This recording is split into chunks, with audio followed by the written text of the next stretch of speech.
রফিক সালাম, বরকত, আব্দুল জব্বার, ওরা জীবন দিয়েছে ভাষার জন্য। পরবর্তী প্রজন্ম পার্কে, রেস্তোরাঁয়, ব্রিজে, কালভার্টে, ফ্লাইওভারে যুবক যুবতী জিনার ব্যভিচারের আড্ডাখানা বসাবে, এই জন্যই জীবন দিয়েছে ওনারা। না কি মনে হয় বাপ? সেই 1952 সনের 21শে ফেব্রুয়ারিতে ওদের আত্মা জীবন দান, শাহাদাত বরণের মাকসাদ, উদ্দেশ্য এই তো ছিল। 70 বছর পরের প্রজন্ম তাদেরকে স্মরণ করবে অর্ধ উলঙ্গ নেচে গে। এর চাইতে বড় জুলুম শহীদের আত্মার প্রতি আর কি হইতে পারে?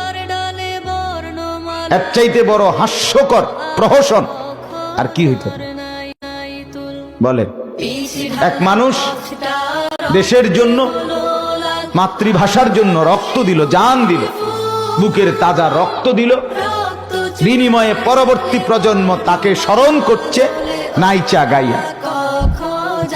শহীদের স্মরণে অথবা নিজেদের মৃত ব্যক্তির স্মরণে মানুষ তাকে নাইচা গাইয়া স্মরণ করে। এইটা ভদ্রতা, এটা কালচার, সংস্কৃতি, এটা পৃথিবীর কেউ কোনো বিবেকবান মেনে নিতে পারে।